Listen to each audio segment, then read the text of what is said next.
उत्तराखंड में किराएदार के वेरिफिकेशन का प्रोसेस इन दिनों विवादों में आ गया है। दरअसल मकान मालिक जब अपने घर में किराएदार रखते हैं तो उन्हें उनका वेरिफिकेशन भी करवाना होता है, लेकिन जब वो वेरिफिकेशन के लिए निर्धारित वेबसाइट पर लॉगिन करते हैं तो वहां उन्हें जो ऑप्शन देखने को मिल रहे हैं वो न सिर्फ आपत्तिजनक है बल्कि चौंकाने वाले भी हैं। किराएदार की कामकाज या फिर व्यवसाय वाले कॉलम में दिए गए ऑप्शंस में भाड़े का हत्यारा, दलाल और वेश्या तक शामिल किया गया है। ऐसे में न सिर्फ मकान मालिक हैरत में है बल्कि वेरिफिकेशन प्रोसेस में इस तरह की खामी पर कई बड़े सवाल भी खड़े हो रहे हैं।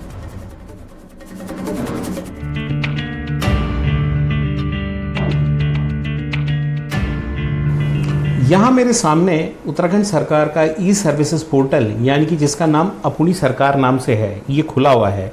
इस पोर्टल के माध्यम से करीबन 200 से ज़्यादा ऐसी सेवाएं हैं जिसे आप घर बैठे प्राप्त कर सकते हैं। ऐसी एक सेवा है किराएदार का सत्यापन। जब आप कोई नया किराएदार अपने वहाँ रखते हैं तो उसके वेरिफिकेशन के बाबत ये कॉलम है। अगर मैं इसको अप्लाई नाउ का बटन दबाता हूँ तो एक नया पोर्टल खुलता है, एक नया पेज खुलता है जिसका नाम है police-citizenportal.uk.gov.in, यानी पुलिस का ये पोर्टल है। इसमें एक कॉलम है, ये मकान मालिक के लिए है, व्यवसाय। इसी तरीके से आगे जाते हैं किराएदार सूचना, इनका भी एक कॉलम है, उसमें भी व्यवसाय।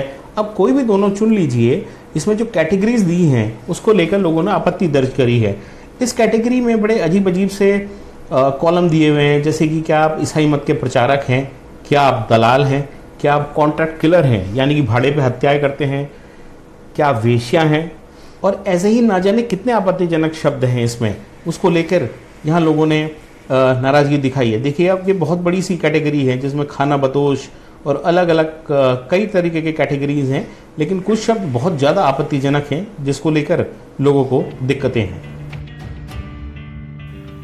उत्तराखंड में जब कुछ मकान मालिकों ने किराएदार की वेरिफिकेशन के लिए ई सर्विस पोर्टल का रुख किया और जब कॉलम भरने की बारी आई तो वो हैरान रह गए। मकान मालिक को खुद की और किराएदार की जानकारी देने वाले कॉलम में व्यवसाय का जिक्र करना है और इसी कॉलम में भाड़े का अपराधी, शराब तस्कर, वैश्या जैसे कई आपत्तिजनक शब्दों का इस्तेमाल किया गया है। पुलिस के अधिकारी अपने आप को इस कारनामे से अनजान बताते हैं और अब एक्शन लेने की बात कर रहे हैं। जो व्यवसाय की श्रेणियां उस ऐप में जो मैंने देखा उसमें रखी हुई है, कॉन्ट्रैक्ट किलर, अवैध दवाइयों का विक्रेता, वेश्यावृत्ति करने वाले, चोरी चकारी करने वाले, क्या ये सब इस देश में, इस प्रदेश में व्यवसाय की श्रेणियां हैं और क्या ये सब लीगल हैं? क्या पहले क्या इन सबको सरकार व्यवसायी मानती है? हो सकता है ये पुलिस प्रपत्रों में अपने तरफ से, जो अपने तरफ से पुलिस की तरफ से इंटरनल रिपोर्ट लगना होता है उसका बात भी हो सकता होगा। अब इसको आप दिखा रहे हैं, क्या इस पे क्या कमी है, कुछ क्या है, इसको दिखा रहे हैं। सर ऐसा क्या हो सकता है कि होना चाहिए उसके अंदर, या ऐसा नहीं, वही इसको दिखा देंगे, उसको एनालाइज करेंगे, स्टडी करेंगे। हो सकता है वो पुलिस की तरफ से रिपोर्ट भरने वाला हो सकता है अपने जो एप्लीकेंट है उनका भी मिक्स हो गया हो, उसे टेक्निकली उसको हम दिखवाएंगे। पुलिस वेरिफिकेशन के प्रोसेस पर बीजेपी और कांग्रेस ने भी आपत्ति दर्ज कराई। पार्टी नेता कहते हैं कि वेरिफिकेशन में संवेदनशीलता बरतनी चाहिए। प्रकार से पूछा जाना वो तर्कसंगत नहीं होगा। देखिए हमारे 4 वर्ण हैं, ब्राह्मण है, राजपूत है, वैश्य है और शूद्र है। इस विषय को लेकर के आप पूछ सकते हैं, पर उनका व्यवसाय क्या है ये विषय को लेकर के थोड़ा इस संज्ञान में अभी तक नहीं आया, तो मैं इसका जवाब नहीं दे सकता हूं आपको। ये वेरिफिकेशन ड्राइव बिल्कुल फर्जी है। वेरिफिकेशन इस प्रकार से होता है कि आप किसी से पूछें कि आप कौन हैं, आप मोची हैं, आप नाई हैं, आप धोबी हैं, आप वैश्या हैं, आप इस प्रकार के ऊट पटांग सवाल किसी से कहा जा रहा है। अब किसी को बोलोगे कि आप चोर हैं, डाकू हैं, तो कोई ये कहेगा कि मैं चोर हूं, डाकू हूं। जानकार कहते हैं कि ई सर्विस पोर्टल जरूरी डॉक्यूमेंट मुहैया कराने का अच्छा माध्यम है।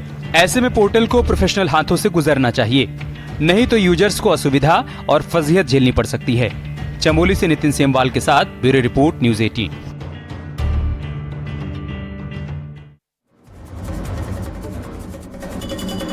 लोकसभा चुनाव के लिए अभी से सियासी पिच पर फील्डिंग सेट होने लगी है और 24 के लिए यूपी में बीजेपी का मिशन 80 का प्लान है। बीजेपी का यूपी की सभी 80 सीट जीतने का लक्ष्य है, तो समाजवादी पार्टी ने 80 हटाओ का मुद्दा उठाकर नए सियासी समीकरण को जन्म दे दिया है और साथ ही एनडीए से मुकाबले के लिए पीडीए हथियार का इस्तेमाल भी किया जा रहा है।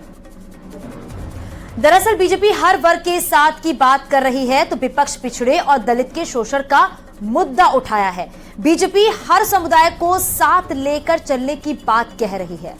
तो वहीं विपक्षी पार्टियां अब अल्पसंख्यक की उपेक्षा के खिलाफ लड़ाई की बात कर रही हैं। बीजेपी सबका साथ सबका विकास का नारा बुलंद कर रही है तो अखिलेश यादव दलगत राजनीति से उठकर विपक्ष को जोड़ने में लगे हुए हैं और पिछड़ा, दलित और अल्पसंख्यक का समीकरण साध रहे हैं। ये रिपोर्ट देखिए।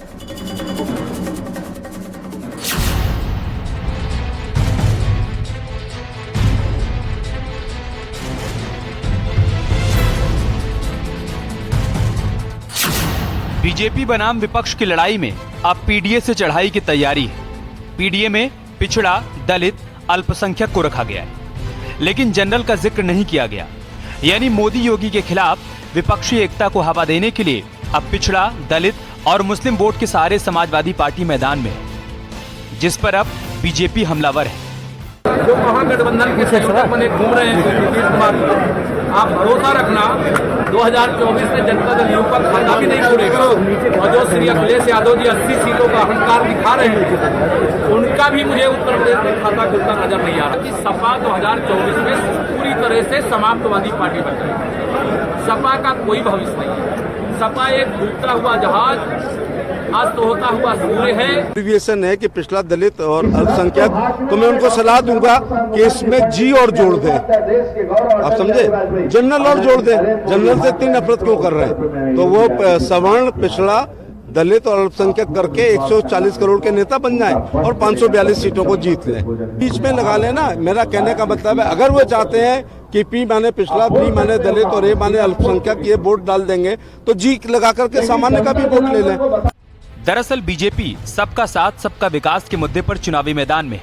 24 के रण में बीजेपी की नजर हर वर्ग पर है और इसी समीकरण को साधने के लिए अब डोर टू डोर दस्तक भी दी जा रही है। यानी बीजेपी की रणनीति मंडल से लेकर बूथ स्तर तक है। पुराने सहयोगियों का साथ मिल रहा है। हर वर्ग, हर समुदाय को साधने का प्लान है। जन कल्याण योजनाओं का मुद्दा उठाया जा रहा है, जिससे एनडीए के योद्धा पीडीए का तोड़ निकाल सकें। यानी बीजेपी विपक्ष के हर पैंतरे को समझ चुकी है और 80-20 के खेल में समाजवादी पार्टी को घेर चुकी है। योगी जी के कानून व्यवस्था की बात देश में नहीं, प्रदेश में नहीं, देश में नहीं, दुनिया के मैं तमाम देशों में घूम के आया हूँ, वहाँ इस बात की प्रशंसा होती है। तो अखिलेश यादव किस मुंह से बात करते हैं? प्रदेश के लिए उन्होंने क्या किया? आज Uttar Pradesh most short for destination है इंडस्ट्री के लिए। 35 लाख करोड़ के एमओयू उत्तर प्रदेश में आते हैं। तो अखिलेश यादव ने करा क्या है? जिन्होंने जितना सा देखा है उतना ही देखते हैं और उतना ही समझ में आता है, उनको कुछ समझ नहीं आता। दरअसल बीजेपी यूपी की सभी 80 सीटों को जीतने के प्लान के साथ ही आगे बढ़ रही है और इसी बात की चिंता विपक्ष को सता रही है। तभी तो अखिलेश यादव कांग्रेस से भी हाथ मिलाने से नहीं चूक रहे और बिना किसी पीएम फेस के सब एकजुट हो रहे हैं। पटना में 23 जून को विपक्षी दलों की बैठक है। अखिलेश के साथ जयंत चौधरी भी मौजूद रहेंगे। ममता बनर्जी और केजरीवाल भी शामिल होंगे। विपक्षी एकजुटता का संदेश भी दिया जाएगा। नीतीश कुमार की अगुवाई में मीटिंग होनी है। यानी इस बैठक में बीजेपी से मुकाबले की रणनीति तय होनी है और इस चेहरे से भी पर्दा उठ सकता है, जिसके सहारे सभी विपक्षी दल पीएम मोदी से मुकाबला करने के लिए पीछे पीछे नजर आएंगे। और यही वजह है कि खुद को सर्वोच्च साबित करने के लिए सभी अपने अपने प्लान पर काम कर रहे हैं और इसी प्लान का हिस्सा है पीडीए, यानी पिछड़ा, दलित और अल्पसंख्यक। Bureau report, news 18।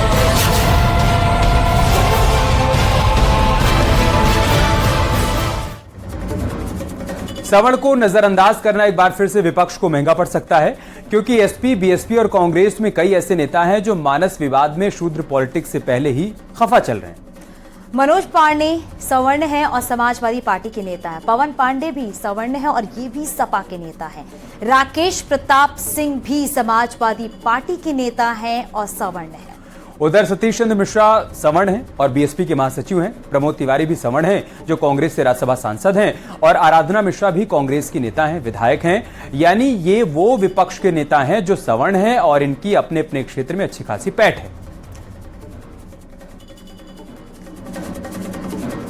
लोकसभा के चुनावी मैदान में उतरने के लिए बीएसपी ने पूरी तैयारी कर ली है और इसी को लेकर मायावती ने बैठक में पदाधिकारियों के साथ ही कार्यकर्ताओं को जीत का मंत्र दिया।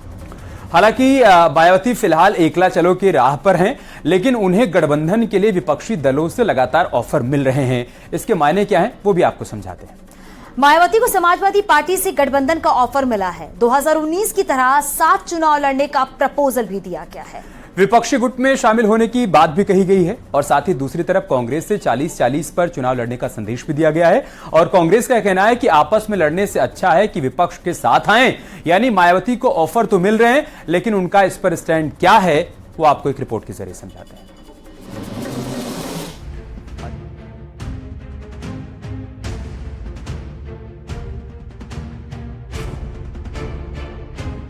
चौबीस के रण में दम दिखाने के लिए मायावती अकेले चुनावी मैदान में हैं। उनकी नजर उन सीटों पर है जिसे 2019 में समाजवादी पार्टी के साथ गठबंधन में जीत हासिल की, और उन सीटों पर फिर से जीत दर्ज करने के लिए वो एक के बाद एक बैठक कर रही हैं, मंथन कर रही हैं, जिसमें चुनावी मुद्दों का जिक्र हो रहा है।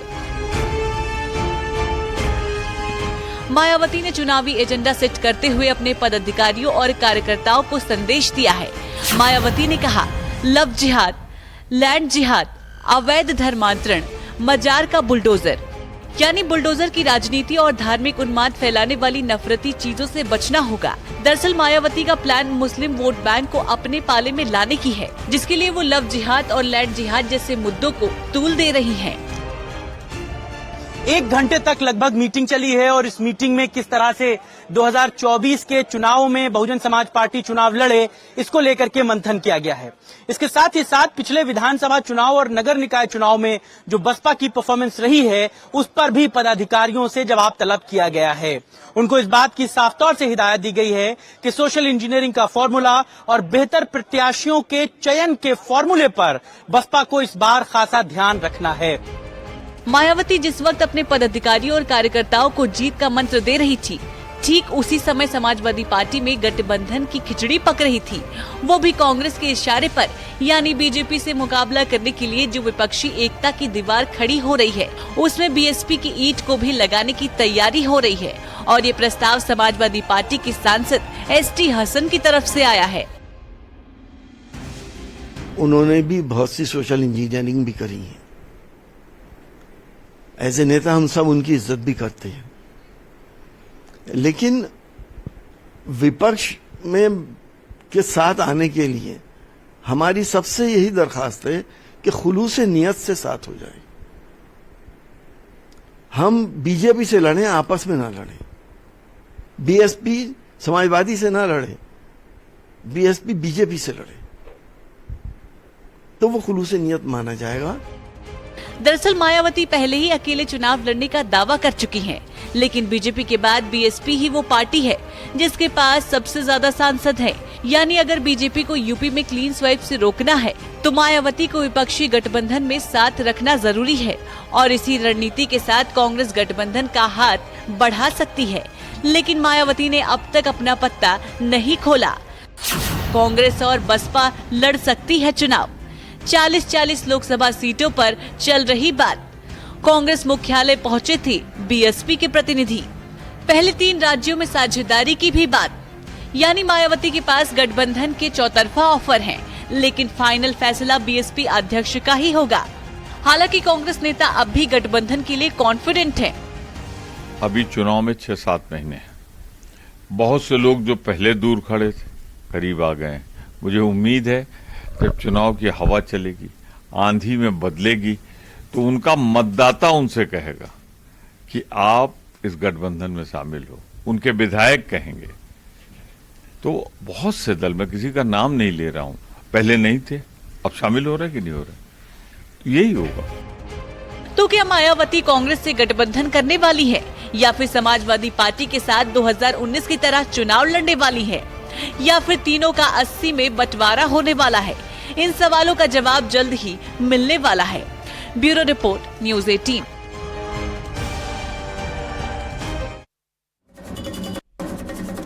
सीएम योगी आदित्यनाथ ने बलिया को करोड़ों की सौगात दी है और इस दौरान सीएम ने 3,638 करोड़ से ज्यादा की 144 विकास परियोजनाओं को लोकार्पण और शिलान्यास किया। इस मौके पर सीएम योगी ने कहा कि वाराणसी के लिए कनेक्टिविटी ठीक करने के लिए उत्तर प्रदेश परिवहन निगम ने 3 बसों का शुभारंभ कर दिया है और आज एक साथ कई महापुरुषों को हम साथ लेकर चल रहे हैं। आज प्रदेश नई ऊंचाइयों को छू रहा है और किसान भी तरक्की कर रहा है। मैं यहाँ के किसानों से कहूंगा, आप सब्जी उत्पादन का काम करिए। आपकी सब्जी, आपकी दाल, आपके द्वारा उत्पादित की गई कोई भी वस्तु होगी, उसको प्रदेश, देश और दुनिया के मार्केट में पहुंचाने का कार्य राज्य सरकार करेगी।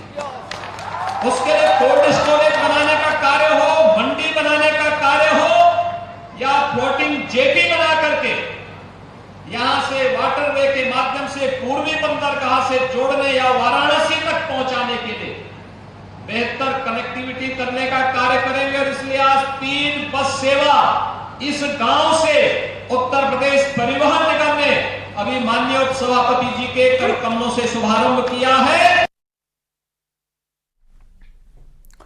प्रधानमंत्री नरेंद्र मोदी यूएस की स्टेट विजिट पर हैं। अपनी यात्रा के दौरान न्यूयॉर्क में संयुक्त राष्ट्र मुख्यालय में पीएम मोदी 9वें अंतर्राष्ट्रीय योग दिवस के इस ऐतिहासिक समारोह में योग सत्र की अगुवाई करते हुए नजर आए। इसमें संयुक्त राष्ट्र के शीर्ष अधिकारी और दुनिया भर से आए प्रमुख शख्सियत शामिल हुए। पीएम मोदी ने 180 से ज्यादा देशों के प्रतिनिधियों के साथ योग भी किया है और इस विशेष कार्यक्रम में राजनयिकों से लेकर कलाकार, शिक्षाविद और उद्यमी तक शामिल हुए। आपको रिपोर्ट दिखाते हैं, विश्व में योग का प्रयोग और मोदी की पावर बेजोड़। इस रिपोर्ट के जरिए समझिए।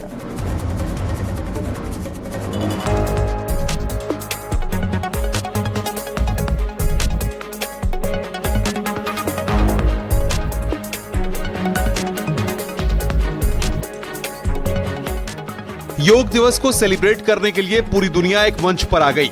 सुपर पावर अमेरिका भी पीएम मोदी के साथ योग करता नजर आया और इस ऐतिहासिक पल को पाने के लिए अमेरिका में भारतीय डायस्पोरा के लोग काफी उत्साहित नजर आए।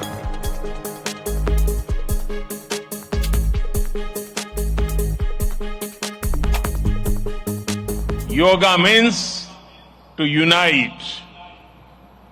So your coming together is an expression of another form of yoga.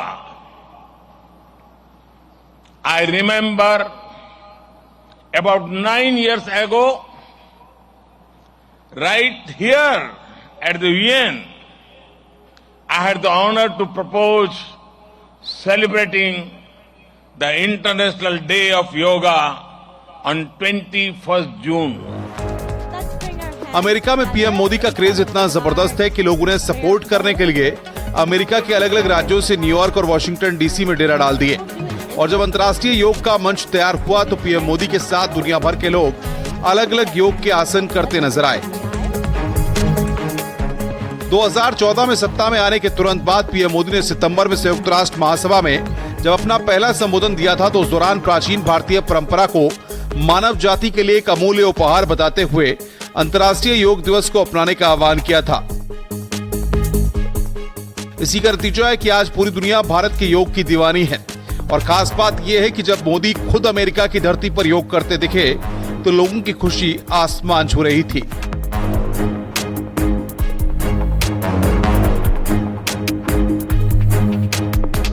Yoga comes from India and it is a very old tradition. But like all ancient Indian traditions, it is also living and dynamic. Yoga is free from copyright, free from patents, and free from royalty payments. Yoga is adaptable to your age, gender, and fitness level. United में PM Modi के योग के कार्यक्रम में 180 देशों के प्रतिनिधि शामिल हुए। इसमें राजनयिक नेता, कलाकार, प्रमुख सांस्कृतिक हस्तियां, शिक्षाविद और उद्यमी पीएम मोदी के साथ योग करते नजर आए। इसके साथ ही पूरी दुनिया पीएम मोदी के साथ योग दिवस सेलिब्रेट कर रही थी।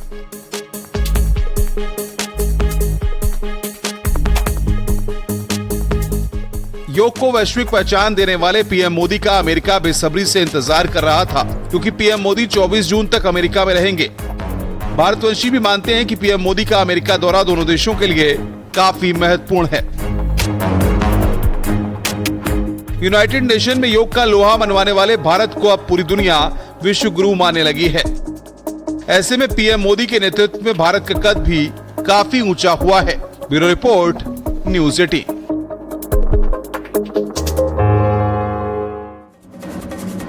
और यहाँ रुकेंगे एक छोटे से ब्रेक के लिए। खबर